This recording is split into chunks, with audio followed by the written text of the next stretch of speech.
Democratic governors to President Joe Biden. Migrant crisis is untenable and the border is too open. Welcome back. Springfield's Morning News. I'm Greg Bishop on 92.7 WMAY, Springfield's News and Talk. That's on top of the headlines that the migrant crisis continues to grow in Chicago and elsewhere. But what is Governor J.B. Pritzker saying to President Joe Biden? Well, the governor is telling the president the numbers of migrants arriving in Chicago from the southern U.S. border are accelerating. The situation's overwhelming, untenable, and uncoordinated, Pritzker said. What's the White House's response to these governors who are raising concern? Well, we'll hear that in a moment, but let's read a little bit further into this. In a letter that the governor sent to the White House yesterday, the governor says, quote, "The humanitarian crisis is overwhelming our ability to provide aid to refugee population. More than 15,000 migrants have arrived in Chicago in the past 13 months." With the letter, Pritzker joins a growing list of Democrats calling for the White House to do more. More from the letter. Unfortunately, the welcome and aid Illinois has been providing to these asylum seekers has not been matched with support by the federal government. Most critically, the federal government's lack of intervention and coordination at the border has created an untenable situation for Illinois, the governor says.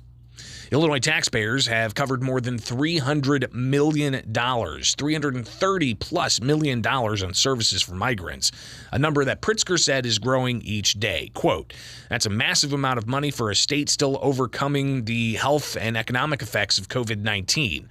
Add to that over $100 million the city of Chicago has contributed." Now, Pritzker told Biden the situation's untenable and requires, quote, "your immediate help beyond the coming work authorizations for some of the asylum seekers." And if you recall, the Department of Homeland Security did extend temporary protected status to Venezuelans in the United States before July 31st of 2023. And that's going to be thousands of Venezuelans, even here in Illinois, getting that temporary protected status. And that also allows for them to get work permits. Well, here are some of the various recommendations the governor continued to offer up to President Joe Biden. But continuing on here, the Biden administration, the governor says, needs to step up beyond just those work authorizations. The Biden administration should have one person provide oversight of the nation's efforts at the border, Pritzker said, noting that there are too many different federal department contacts who are not coordinated with each other.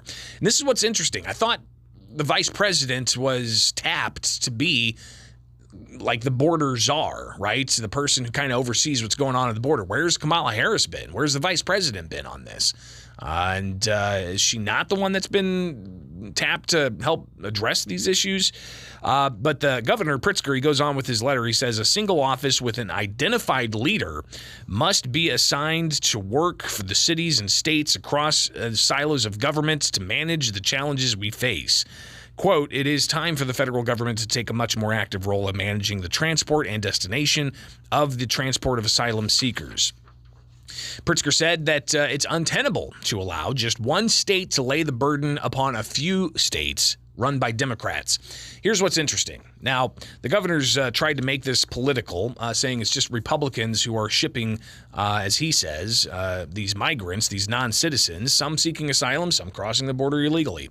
But in Arizona, you've got Katie Hobbs expressing frustration with the flood of illegal border crossers. She told the Center Square that the busing policy of some migrants from Arizona to other areas of the country is still in effect. Katie Hobbs is a Democrat, and she's sending migrants to other parts of the country. Now, Governor of Texas, Greg Abbott, a Republican, has been critical of Biden's handling of the border crisis and overseeing the transportation of migrants to the places like Chicago, New York City, Washington, D.C., and elsewhere. But Democratic Mayor of El Paso, Texas, Oscar Leeser, also has been involved. And again, as has Katie Hobbs, the Democrat out of Arizona. She said, quote, "As we're seeing increased folks coming into the NGO network at their capacity, we've continued providing support, and that includes busing," Hobbs said. In New York, A senior advisor to New York City Mayor Eric Adams urged Biden to, quote, close the border. Much more stronger language than what the governor here in Illinois said, because the governor, from the letter I read, didn't necessarily spell out close the border, even though you've got even aldermen in Chicago yelling as far as a few weeks ago, tell the president to close the border. In New York, you got the advisor to Eric Adams, the mayor, saying that they need to do their job. The federal government needs to do its job, Adams' advisor said. We need the federal government, the Congress members, the Senate, and the president to do its job. Close the borders. New York Governor Kathy Hochul told CBS on Sunday that the border is, quote, too open right now. People coming from all over the world are finding their way through, simply saying they need asylum, she said. And the majority of them seem to be ending up in the streets of New York, and that is a real problem for New York City. Now, White House Press Secretary Karine Jean-Pierre, she was asked about the border crisis several times at the White House press briefing earlier yesterday. And here's some of what she had to say in regards to those concerns being raised by not just Democrats, but, not just by Republicans, but by Democrats. I think the American people are fed up. They're fed up of the political games, the political stunts that House Republicans are doing on our national security and also our government. You have a president who has delivered record funding to make sure that we have additional Border Patrol federal employees at the border. This is something that he has done and has delivered on. And instead, these extreme House Republicans, what did they do? They just passed 2 weeks ago a proposed cutting DHS funding by 8%. They're the ones who are saying that they want to defund DHS. That's what they're saying. Meanwhile, we're trying to do everything that we can to make sure that we deal with what's going on at the border. As it relates to Ukraine funding, there's bipartisan support. We've heard that from Republicans and Democrats. And we appreciate the bipartisan support that we have seen for Ukraine, and we are confident that we're going to continue to see that. And so, look, this is about freedom and democracy against Russia's invasion, aggression against the Ukrainian people. And this is also about protecting our national security as well. So Karine Jean-Pierre making the point that they're going to be combining the funding for Ukraine in the war against Russia with the funding for the southern U.S. border. But still concerns, borders too open. Here's the question and the answer at the White House yesterday. Thank you. Two questions on the border, if I can. New York Governor Kathy Hochul says the border is too open right now. Does the president think that the border is too open? So here's what I will say. The president, on his own, without the help of Republicans in Congress, let's not forget, he put forward a comprehensive piece of legislation to deal with immigration reform. Remember, this immigration system has been broken for decades, and it's been 3 years. That's been almost 3 years since he put forth that piece of legislation.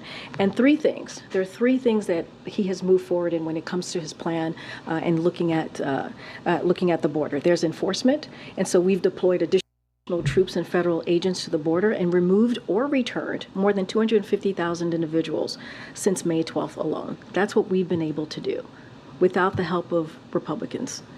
And deterrence, we've had the largest expansion, certainly, of a pathway is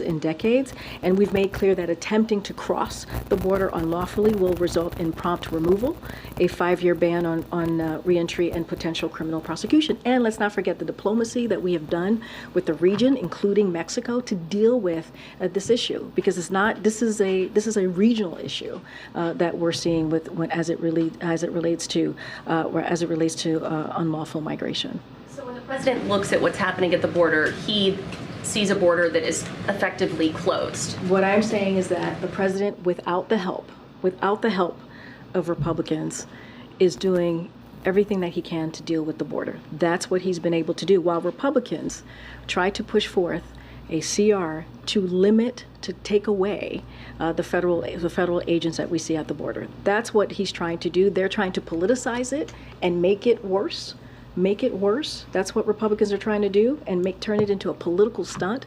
The president is actually dealing with the issue that's in front of him by getting record funding, 25,000 federal agents at the border. That is something that this president has been able to do. I'm going to move around. So again, the White House given a lot of words there, but is it addressing the concerns that have been raised by not just Pritzker, but also New York's governor, Arizona's governor, and governors from border states that aren't in the same party as the president? But here we are with what some of the recommendations that the governor has for the White House. Among the recommendations, Pritzker ordered a variety of things. He wants to see a waiver of the fees for temporary protected status applications, increase the logistics and coordination and data collection, provide financial support to state and local governments and non-government organizations for housing, food, and social services, and approve Illinois' requests for Medicaid waivers, housing vouchers, and federal coordination and support. So I think that in itself right there highlights how much the state has actually provided for health care benefits for those over the age of 65 in the state, undocumented. Pritzker says today, Illinois stands mostly unsupported against this enormous strain of our state resources. Mr. President, I urge you and the rest of your administration to take swift action. We'll see if President Biden adheres to the requests from Pritzker, other Democrats, and also Republicans who, for more than a year, if not longer, have been complaining about the porous U.S. border. It is Springfield's Morning News. I'm Greg Bishop on 92.7 WMAY, Springfield's News and